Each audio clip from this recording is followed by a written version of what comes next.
Hi, everyone. Today is Saturday, November 22nd, 2025.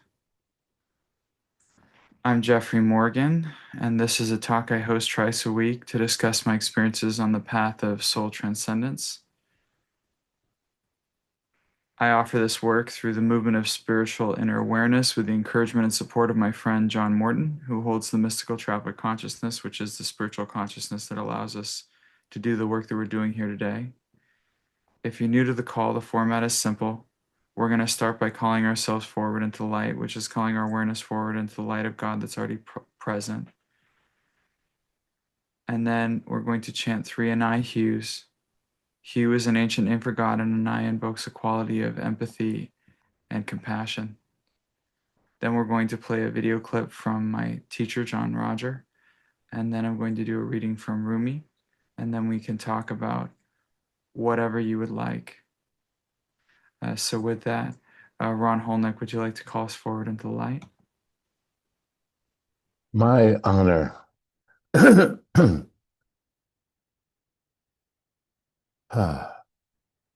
Lord God of all creation, we come before you this morning with love in our hearts.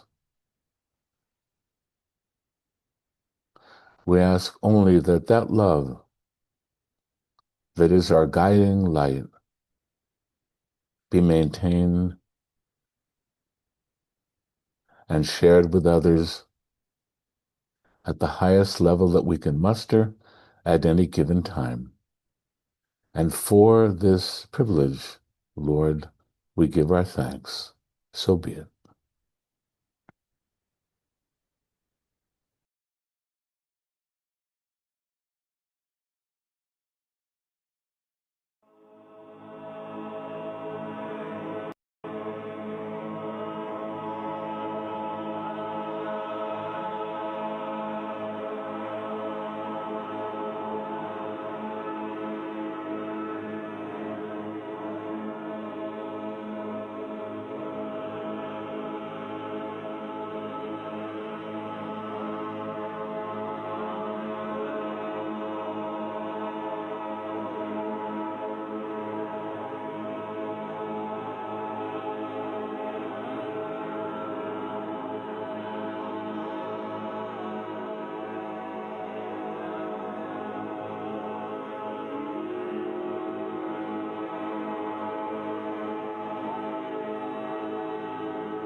We have to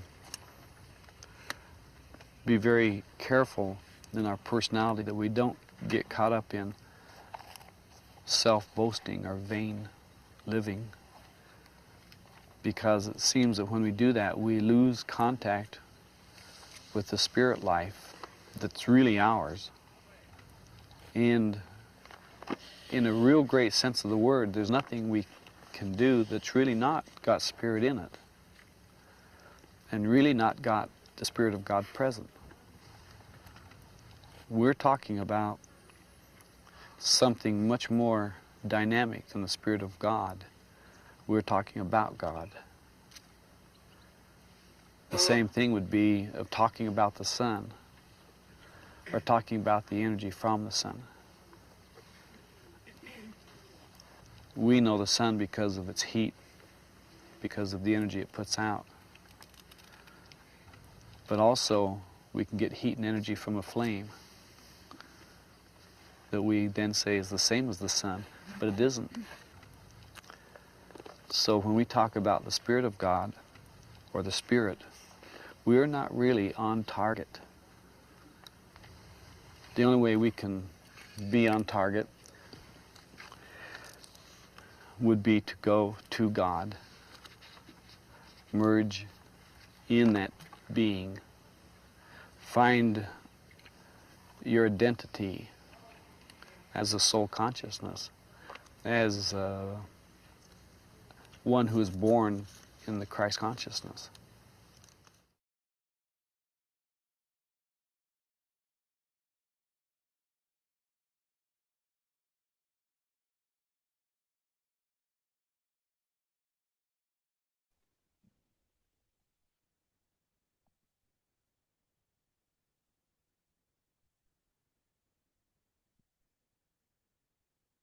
This is a piece called Lose Yourself by Rumi.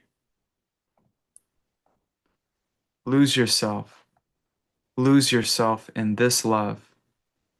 When you lose yourself in this love, you will find everything. Lose yourself. Lose yourself. Do not fear this loss, for you will rise from the earth and embrace the endless heavens. Lose yourself. Lose yourself. Escape from this earthly form, for this body is a chain and you are its prisoner. Smash through the prison wall and walk outside with the kings and princes. Lose yourself. Lose yourself at the foot of the glorious King. When you lose yourself before the King, you will become the King. Lose yourself. Lose yourself. Escape from the black cloud that surrounds you. Then you will see your own life, your own light as radiant as the full moon. Now enter that silence. This is the surest way to lose yourself. What is your life about anyway? Nothing but a struggle to be someone. Nothing but a running from your own silence.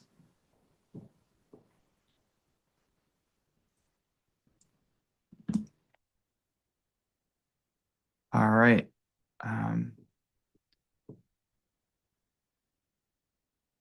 Patty Rohana I don't think you've ever shared. Why don't we start with you?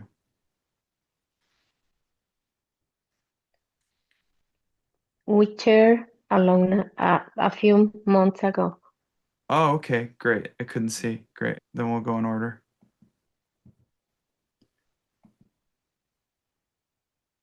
Judea Jensen. Oh, thank you. Thank you so much. My question is, my niece is 11 and she's in Generation Alpha, and I'm Generation Silent.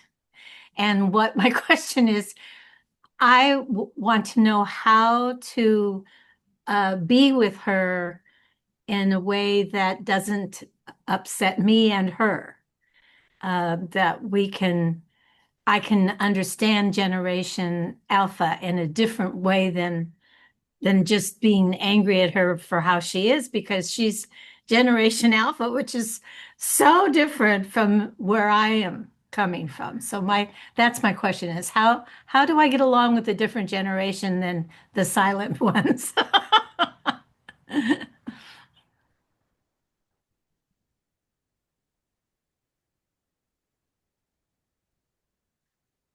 I think the getting along question is more at the level of personality, and the level that we relate can be more at the level of spirit or at the level of soul.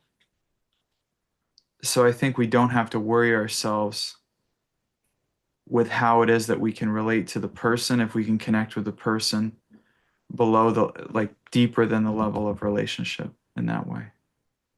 Yeah. And I think you know how to do that. I've been trying for 11 years. I'm still working on it. So I haven't found the place where I can experience her. I'm learning a little bit because I just found out that she's Generation Alpha, which I looked up about. Um, but soul-wise, I You haven't go connected. inside. I mean, do you go inside and connect with her versus try to have a conversation physically? No, I haven't really tried that. And Thanksgiving is coming up, so I will have an opportunity. I think it would be more powerful if even starting now in this moment, you sat with her inside of you and just worked with her, talked to her, that whatever, it's easy to chalk up friction and things like that and lack of connection with something behavioral or something generational or something ageist. But the truth is, any experience that we have is formulated by the context of our personality ego and by the content of memory, and memory being karma, or memory being past experiences in this life.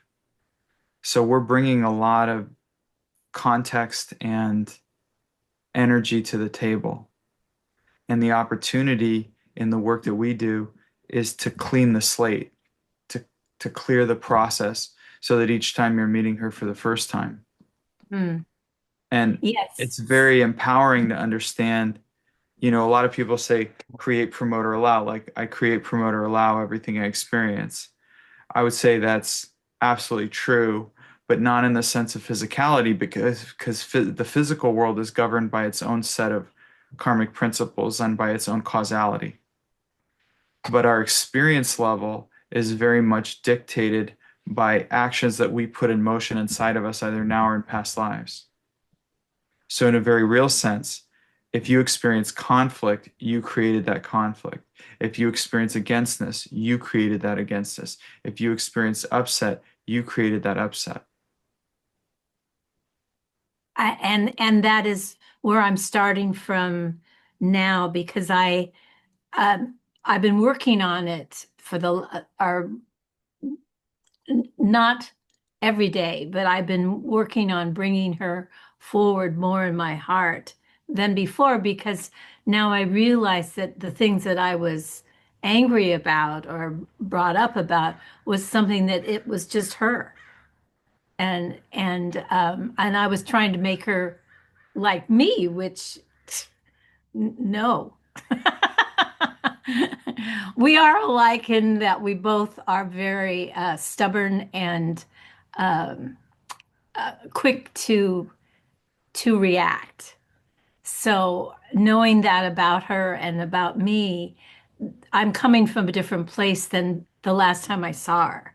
So hopefully, then from here to Thanksgiving, I will pray each day. And God bless you. I love you. Peace be still.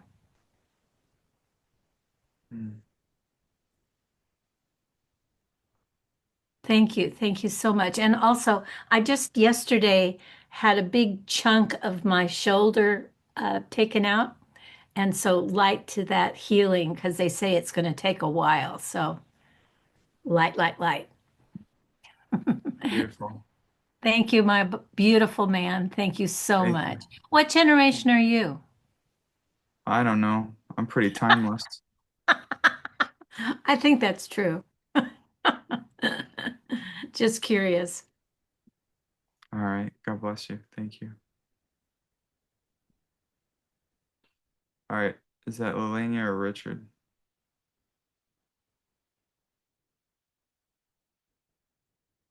It's me. Good morning. So this has been kind of rolling around inside of me for a while now. And, you know, answer as you will. I'm looking at this as part of a clearing for me, but it has to do with Freemasonry and There, a number of decades ago, there was a T-shirt. This is my link into MSIA. A T-shirt that all it had on it was the double-headed eagle that came out of MSIA. And Jared didn't really talk a lot about that, but there was one. I don't know if you remember that. There's a cat crawling all over me. So, um,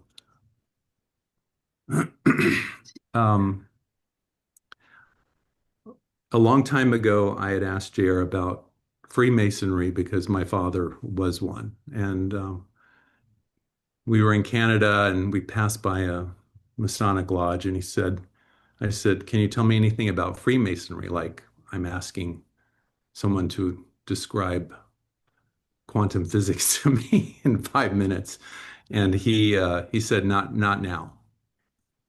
And then 8 years later, we sat down for a dinner and he started talking to me about it like I just asked him the question. And it was about a 2 hour conversation, one of those that I wish I had somehow recorded. So also my father's Masonic ring I had for a number of years. JR blessed it. And one day I lost it.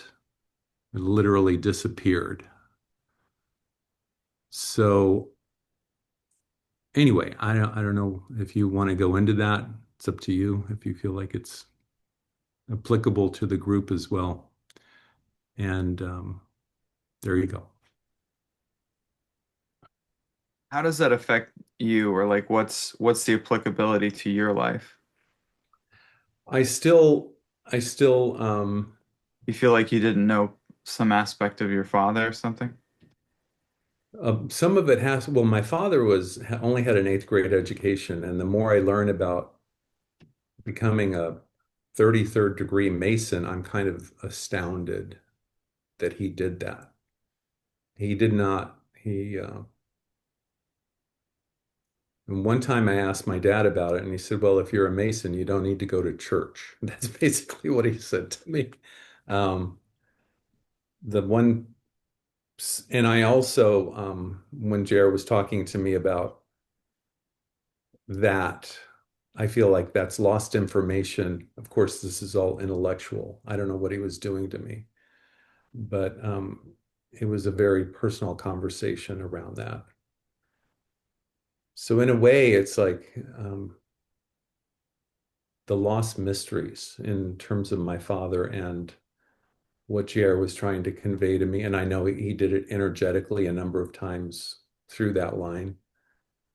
So And what do you get that Jared was trying to convey to you? what I'm hearing is that I was part of that.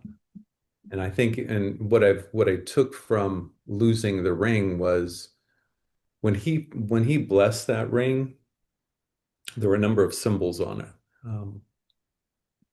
And I watched him almost fall out of his chair as he was doing the blessing. It was in a DSS, and I thought I had hurt him.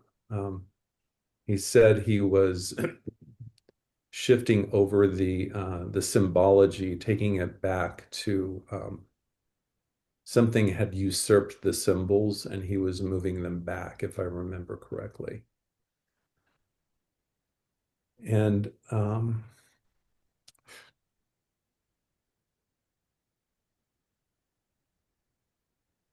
and that physical thing was one of my dearest treasures, and like anything here in this world, it's letting it go is part of that. So I don't think I've quite let that go. I think that's what we're talking about, isn't it? Yeah. How are you going to let that go? Um,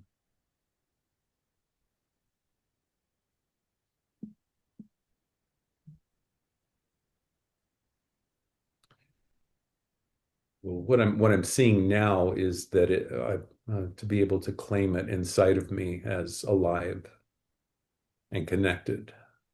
Uh,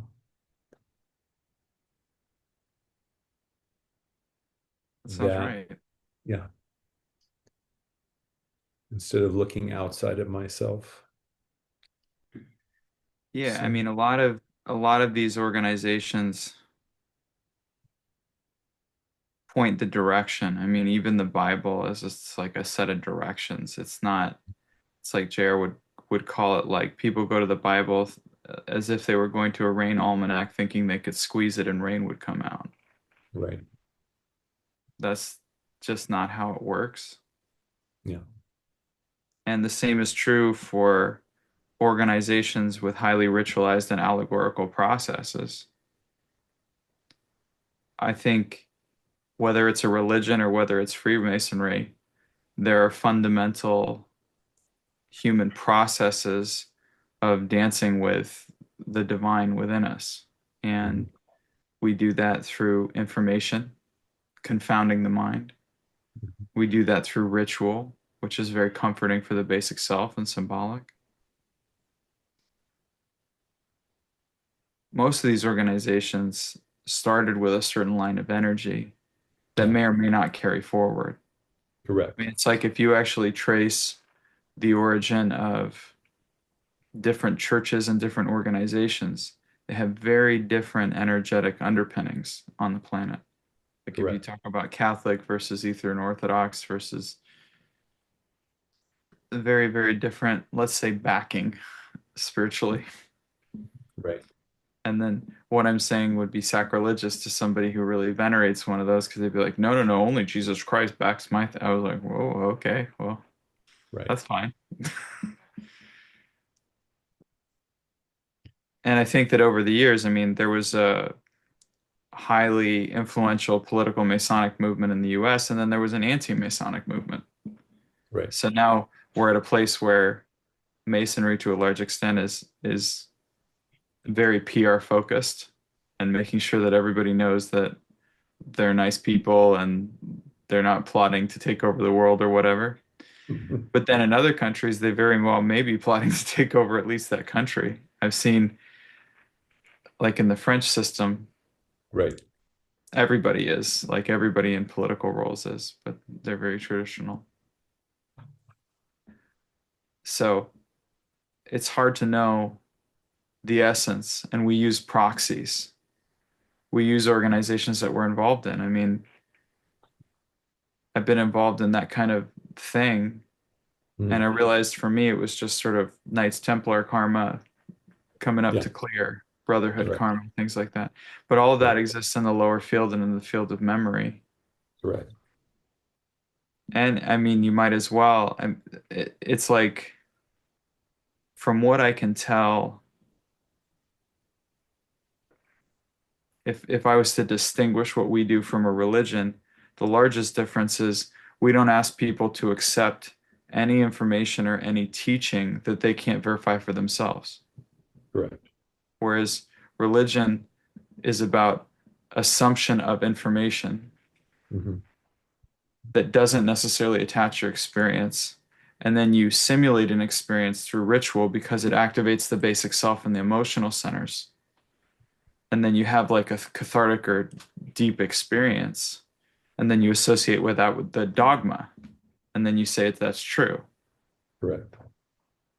Now, everything I just said is equally applicable to any organization that practices ritual and dogma. Correct. And since every organization I'm talking about is on the planet, all those organizations are, in some sense, corruptible. Just Mhm. like I'm corruptible, you're corruptible, whatever that means. It's like at the level that that happens, which is not at the level of the soul or the level of the spirit. It's at the level of the personality and the lower self and the level where memory exists. So I think we can romanticize a lot of, there's some part of us that always thinks that the answer is somewhere on a distant temple or something. Mm. There was an academic called Edward Said that coined the term Orientalism, right? Right. And that was the idea that people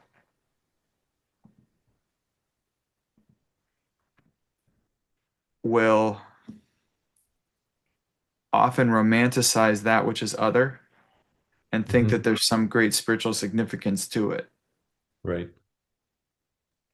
Now, I think the other downside of Orientalism is in that romanticism, you actually don't learn from people who practice the thing. Right. So, like, you read a lot of the books in the 19th century about Sufism Mhm. versus reading Idris Shah or versus reading Hazrat Inayat Khan, where you're reading Right. from somebody who actually practices Sufism. So there's Right. something very powerful there. And what I find is when you actually read from someone who practices the thing, not from the outside looking in or from the romantic notion, Mhm. then what you find is the ordinariness of all of it. That this Right. thing that we were very romantic about is very practical and very usable and very real. Mhm. If you think about it, there was a point in the history of Christianity where Jesus went from a pattern we can all follow and become to this mythological figure, deified figure, this distant thing that is impossible and perfect, Right. or impossibly perfect. Mhm. And the same thing was true for Buddha. And you read all those sayings that he wrote, the oldest texts say nothing about a prince, say nothing about any of the stuff that he did. They just say sayings on how to practice the Eightfold Path Right. and the community principles of living in the Sangha, but you can't find any evidence of that story. Right. But somehow human consciousness does this interesting thing where they deify. And I tend to think it is just so incredibly uncomfortable to see a person that so fully exemplifies the human consciousness. It's just something is so unacceptable in the lower self that we have to look at that and we have to say, this could not possibly be me. It's just too much. Like we're afraid of looking ourselves in the mirror and finding divinity there.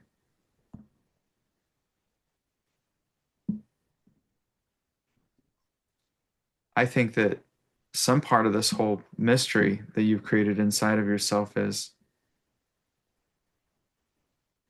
are you comfortable? It's like, is it possible you already have all the mysteries inside of you fully realized? Is it possible that you already are whatever masonry or any of that stuff could bring you? If you're already that person, it's a lot to bear. And so the parts of us that want to create, that want to stimulate the emotion, that want to get excited, that want to get enthusiastic about something hidden and something new and something nobody else knows. But what if the ordinary breathing in and breathing out is the fullness of what there is to discover here?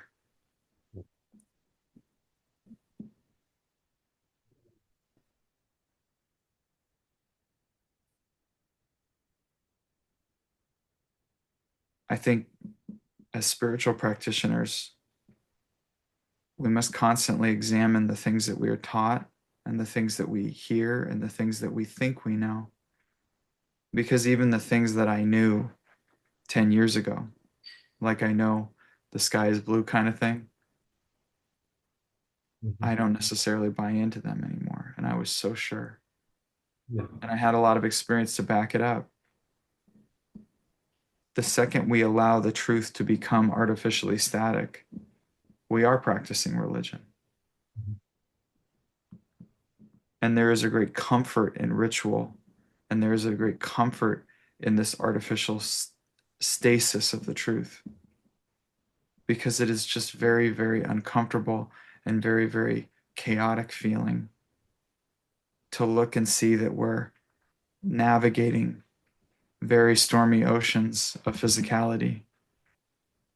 and that there's constant movement down here, and that there's no certainty or completeness, there's no permanence, that everything down here dies, and that every atom of creation will return to its origin, that there is finality to this story.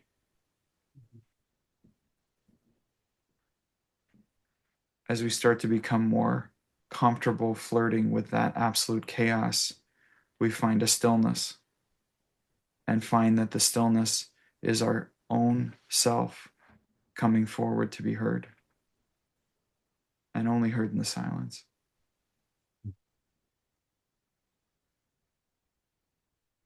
And we find that there was never really stormy oceans in the first place.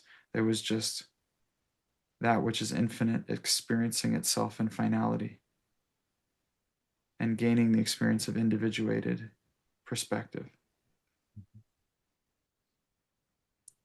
And in that returning of the focus, returning of awareness, returning of consciousness,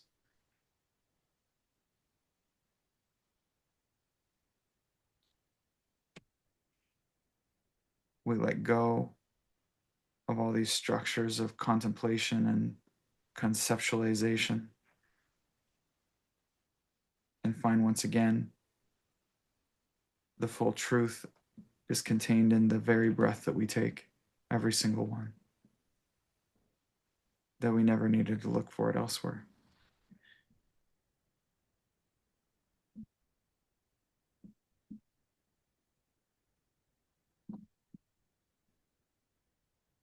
From what I can tell from conversations I had with people who hung out with JR, he liked things like conspiracy theories and like crazy stuff like that. But I don't look at that as like a religion. I think he was having fun. Yeah. It gets real boring down here. Sometimes it's fun to look at really out there theories. And it's like, do I look down on really out there theories? No, not at all. I look at it and I go, well,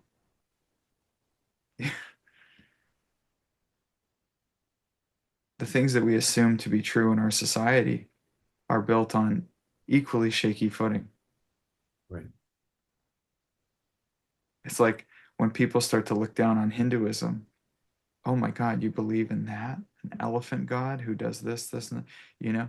And then you go, well, you believe that some dude was tied to railroad ties and then died and then came back to life and then hung out, but didn't hang out, but then he's gone, but then he's back, and that he's going to be coming back later. And that by lighting candles, you're somehow, it's like it's all built on equally shaky footing. We can't really look down on any belief system. That's why my question is always, does it work for you?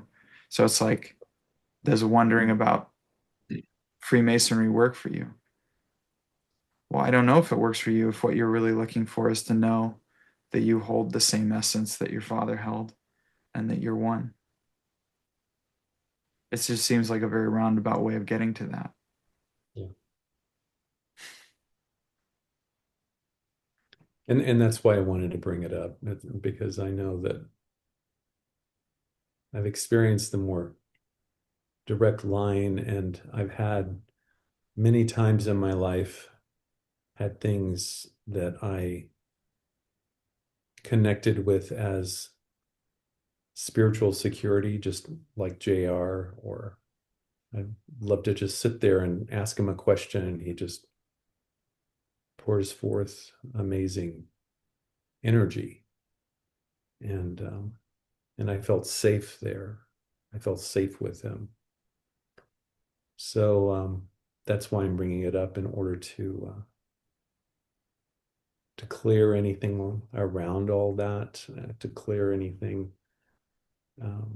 around my nostalgia for those times, or even the times whenever I was involved in the mystery schools and other lifetimes when I thought I was special because I had those keys. So that's why I'm bringing it up. And it's not, I mean, literally when that ring disappeared, I had put it on a table and the next morning it was gone. I couldn't find it. So that's a miracle. But it's also telling. It's like it's not the physicality, it's not the materialism, it's not the dogma. It's the energy. Yeah, 100%. And I also think in a sense, it goes both ways. Like I could get very intense about being against that. Like, oh, I'm not going to wear a ring, or I'm not going to own a crystal, or I'm not going to do, because that's dogma and that's religion. See, I think that becomes a different type of altar to a different type of God, but it's still equally as dogmatic and ritualistic. Because I would also go, well, my body feels really good when I have a lot of crystals around, so why wouldn't I have a lot of crystals around? Like, The you know what I mean? It's like, practicality. Talk yeah, about it. yeah, exactly. So I think it's practical spirituality that is the liberator from the dogma of religion when you just say, does it work? Yes. I've worked with people who are not in the movement, and we do the work, and then something clears and they feel totally different, and then they go, oh wow, that's so crazy, I feel totally different.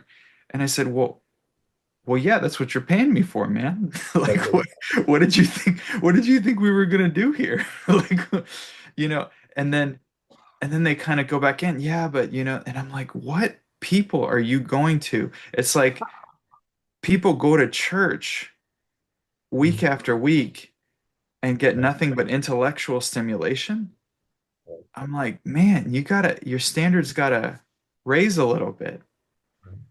And a lot of these kind of born again Christians or Jews for Jesus, all that stuff, they're all talking about this amazing convergent experience they had while they were low blood sugar in Joshua Tree 15 years ago, where they saw Jesus. And then they're talking about how they were touched and they were told that they needed to like study the Bible and all that kind of stuff. And I go, well, that's great. But what's going on right now? Because the Jesus that I work with is a very immediate and present friend right now. And the experiences that I have, and then people go, well, what if you're only imagining things?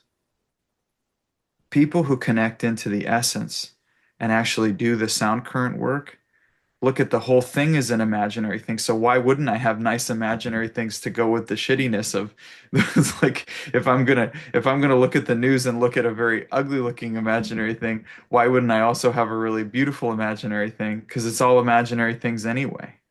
Right. Why not win in our fantasy? Right. So I think the practicality of it,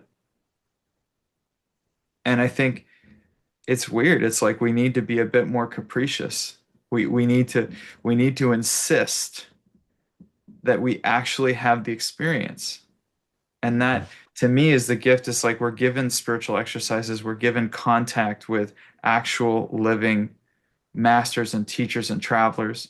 We're given contact points to have actual experience. And yet somehow we settle for an idea that blows our mind.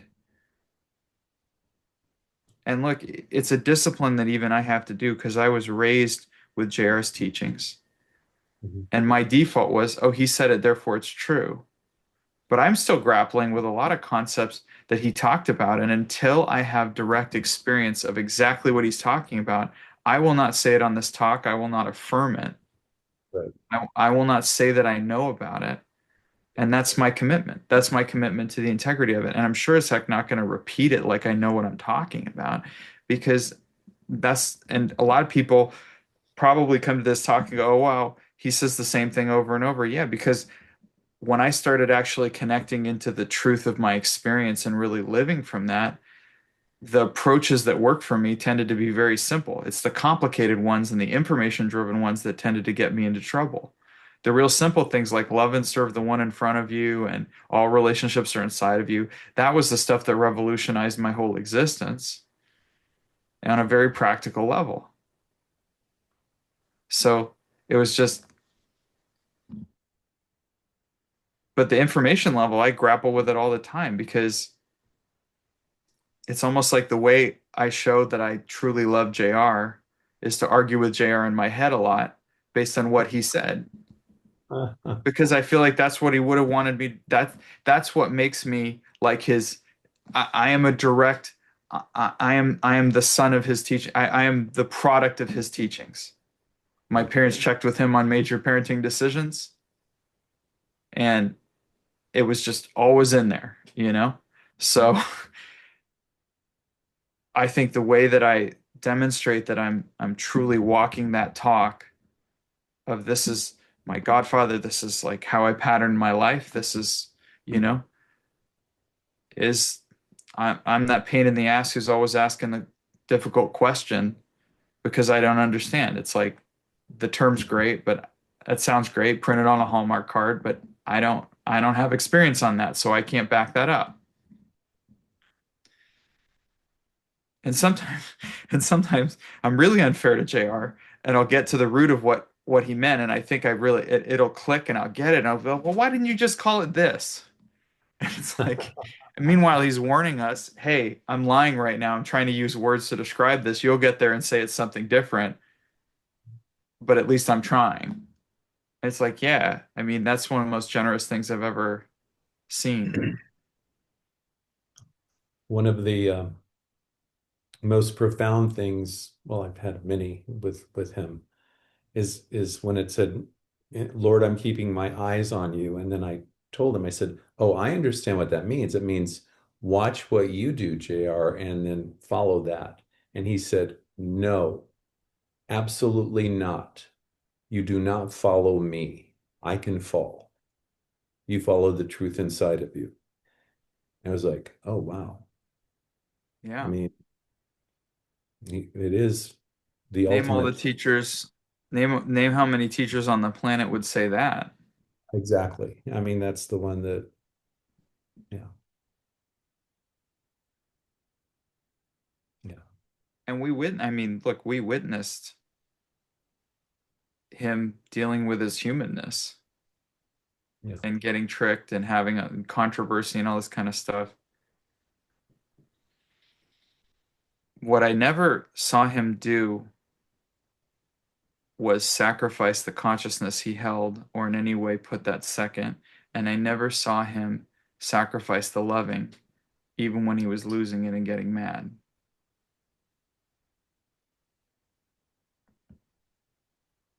You know, there's an actual teaching, I think, in the Jesuit line of Catholicism, you know, while we're talking about the first franchise, right? But that what they teach is, can't remember the exact wording, but it was like, it wasn't the suffering that Jesus went through going up to the cross, but it was that he maintained divine loving throughout the process that made it a spiritually significant act. And that made a lot of sense because it's like the suffering of the world, that's just there. I mean, it's like Buddha said, that's the first noble truth is there is suffering and we're all doing that all the time in various levels. It's not that we suffer that is significant. It's the degree to which we choose our God essence, even in the midst of that suffering, that spiritualizes our action on this planet. Yeah.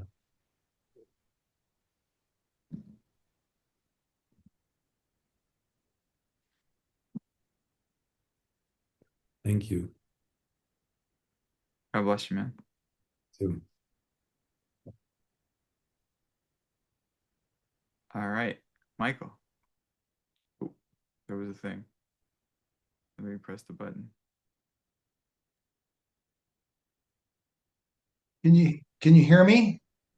I can hear you. Hi. Thank you, Jeffrey, for being here for me and for everybody. I really appreciate you doing this.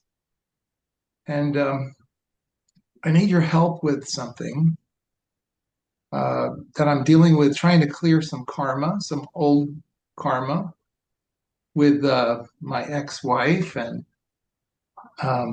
family dynamics around my first wife and the divorce and all that happened after that. And it's coming up for me this week because I've been dealing with vertigo.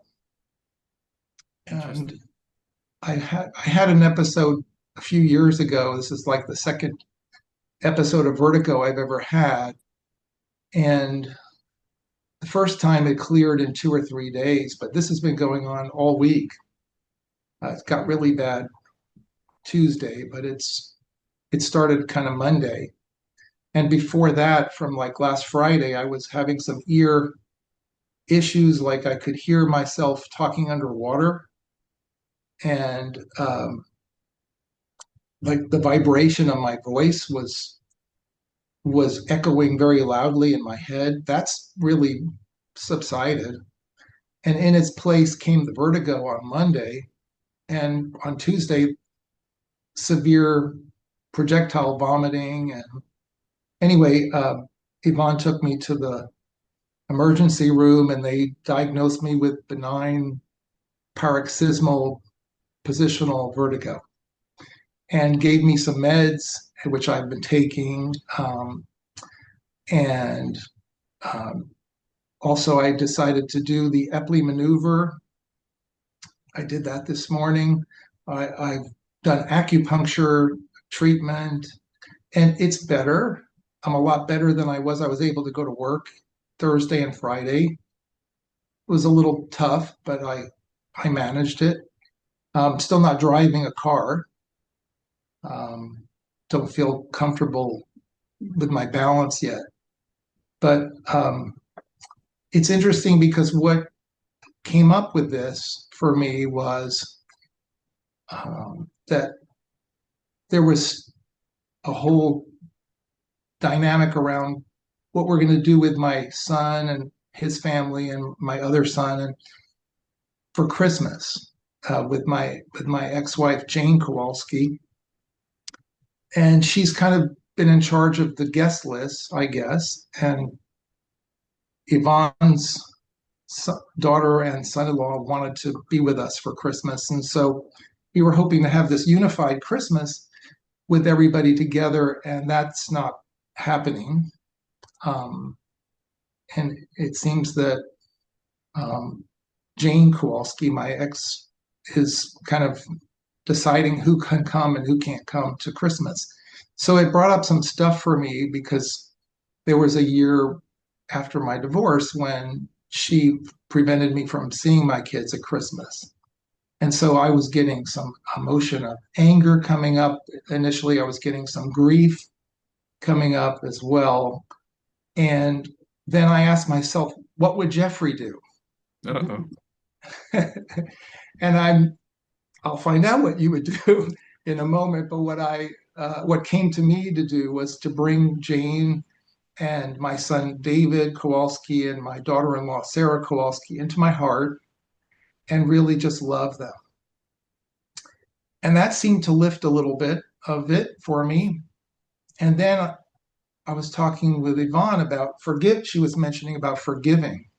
So I did another process where I really went into my heart and forgave her and forgave the part of me that is her inside of me for all of that. So that lifted some more of it for me. But I feel like there's still something that I haven't cleared. Yeah. And I figured you'd be able to help me with that. On the what would Jeffrey do? Jeffrey would probably start by swearing a lot, and then he would drink tea. That's what Jeffrey would do. Lots of You swear don't words, drink tea. and then I'm always drinking tea, but long gin at the moment from Silk Road Teas, and so there's a couple, there's another angle because I love what you did, and I've talked before about something that I've noticed. It's kind of a phenomenon. It's a little tricky. So if you could imagine an iceberg, the tip top of the iceberg being events that we see, like the data of our experience, the 15 bits out of 15 million bits that we focus on with our attention. And then below that, that kind of straddles the surface of the water, and then slightly under it might be something like patterns. Okay, so you can see the pattern sometimes, sometimes it's a little bit blind. And then below that, you have structures, which is sort of the scaffolding that supports the patterns. And then below that, you would have a paradigm, meaning the set of axioms upon which the structure of behavior is built. And then below that, you probably have something like identity. Below that, you have something like spiritual essence. Now, people will disagree with that in terms of the names and all that, but for purposes of our discussion, I find that forgiveness is extremely effective at clearing most levels. But the problem is we have in perceptual experience a set of assumptions by which we create belief, and belief is how we create experience. So if so that was a very long-winded explanation for saying you're assuming you know what the story is, and then you're forgiving within the context of that story. So you could also reverse the roles.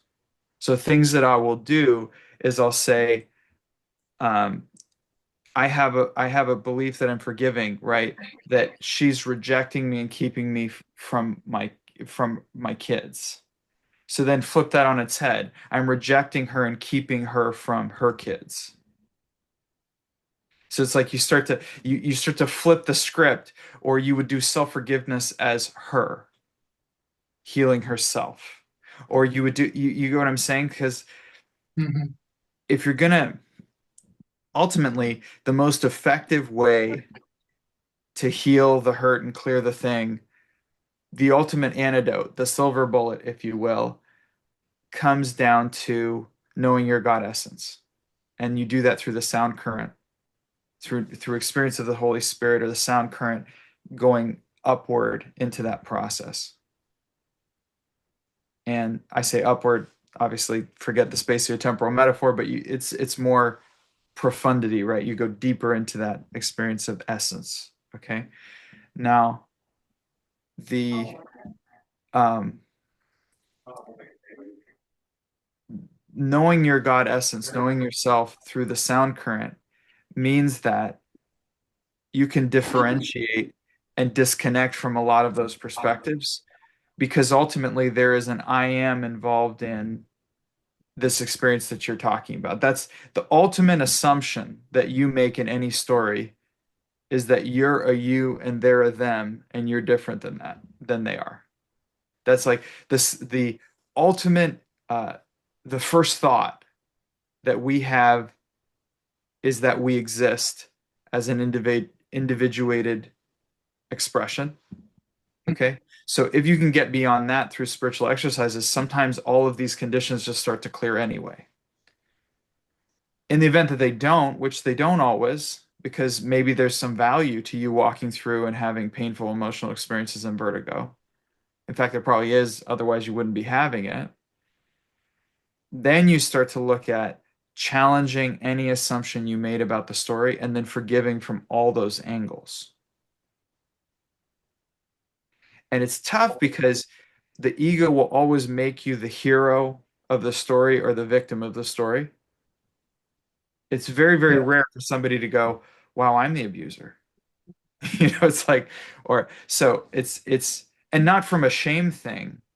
It's more from a perspective of, can I make it okay for me to be all of it?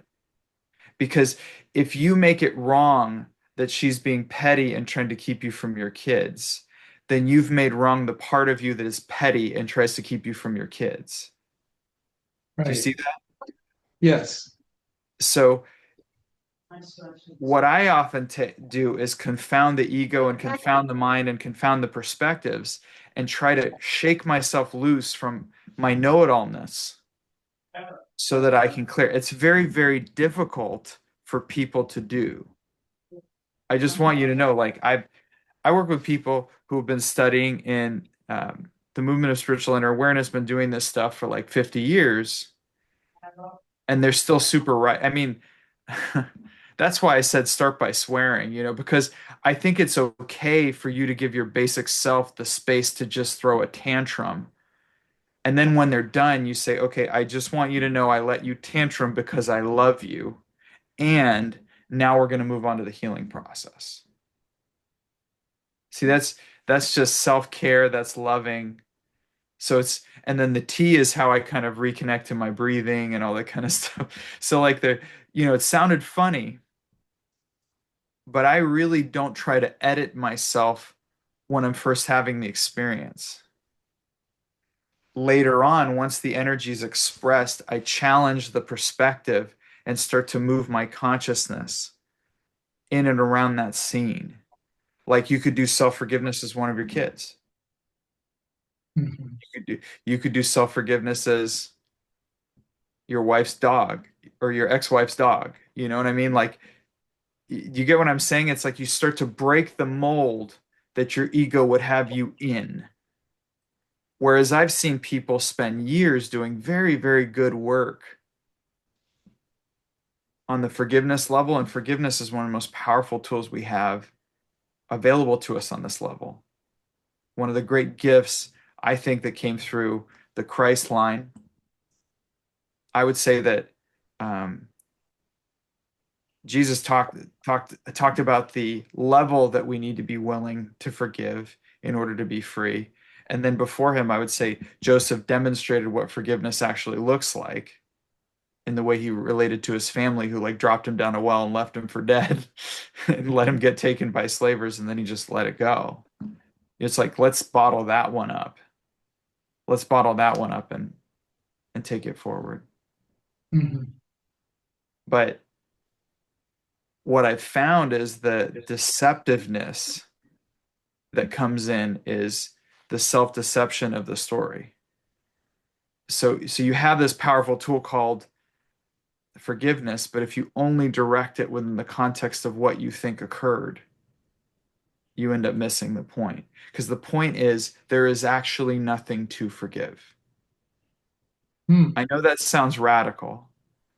The point is you get to a state of consciousness where you see only God's perfection and you have such compassion. It's like, forgive them, Father, they know not what they do. It's Yeah. not because they're wrong. It's because I love them and because I know they're on their own movement of spiritual inner awareness. And if I could just it's like you get to a place where you go, well, if this just helps her feel a little bit more empowered when her whole life is a karma of feeling disempowered, then maybe that's enough. Maybe that's helpful. Maybe my highest service is being excluded. Hmm. But it's like when you start to see it from all those perspectives. And I think Buddha consciousness is another beautiful way of connecting to that. I read often, multiple times in a month, I'll just go back to the Discourse on Goodwill by Buddha. May all beings everywhere be filled with joy and peace. It just brings me back into that consciousness. Like, I kind of describe it as like cosmic soccer mom consciousness, where I'm literally cheering for everyone with a glittery sign, and I just knocked my beer on the lady next to me, and I'm screaming my head off just because the little 5-year-olds are running in the correct direction, because usually they don't. You get what I'm saying? Like that, it's this consciousness of celebration and advocacy and support for all beings, because we are all walking ourselves home to the heart of God. Right. We're all companions. And if it becomes less about the positionality, it's like, am I ever going to get mine? Well, that's a question of your karma, right? You're going to get yours if your karma says you need to get yours so that you can learn the lesson of getting yours. But most of the time, you're not going to get it. So you're not going to, maybe you are, maybe you aren't. That's not really the point. The point is making good use of that which is present in your experience. And there's always this learning opportunity and healing opportunity, and you heal the other person inside of you. So you start to go, if there's just anything I can do to support you and serve you, beloved, I'm going to do it. And you're talking to that ex-wife inside of you and just say, is this what serves you best? Is this how I can be of highest service to you? And you might get back the information, no, I need you to call me and yell at me because I really want you at Christmas. And I need to be shaken out of it. But it's like you're going based on that highest good. How can I serve you, beloved? It's coming from that consciousness. And it's this benevolence that says, God is this abundant source, this abundance that there's really enough loving for all of us. There's enough support for all of us. And that ultimately, to be in God's business is to be in the business of loving, supporting, sustaining, serving unconditionally. And that is how we are loved and supported and sustained by God. Wow, there was a lot in that, and I really get what you're saying, and it touches me deeply, and I'm feeling moved by it. So I'm gonna de-identify myself Yes. and put it into every single position or every single person here, and from all the different perspectives, love and forgive myself as each one. That's the one. And then just come into the understanding and the awareness, like I am right now with you, that we're all one. Yeah, and from an experiential perspective, you only experience your memory. You only experience your data. You only experience your karma. So you're experiencing parts of you using the canvas of your physical experience of those people. But in reality, you're just working with yourself. That's all you've ever been healing. So you're also kind of like affirming that aspect. You're affirming. Now, look, I work on this daily, and there are people that drive me absolutely nuts. And because I'm a masochist, I go in the direction of those people and I try to work on them the most. And I get there eventually. Usually it's a piece of the story that I'm missing or a perspective that I'm not getting. And when you see the truth, it starts to crack loose the whole thing. And sometimes the truth might be, oh, got it. You know, you see a past life. Or in my case, sometimes I'll have a vision that I actually begged to have the opportunity to minister that person by letting them beat up on me or to balance a karma in a certain way. And I could see myself before the karmic board begging for this. And now here I am throwing a pity party. And then some part of me just lets go and goes, oh, yeah, I actually asked for this. So it's being open. You're not going to hear that inspiration. You're not going to see that truth until you are fully open and in a state of radical willingness to see the truth, even if the truth is something greater than you could possibly imagine. And even if the reality is blameless, the reality is just the comedy of this causal reality playing itself out as a gift to you. Thank you. Thank you so much, Jeffrey. Love you. God bless you. Love you. Thank you. God bless you all. Well, I think that there might be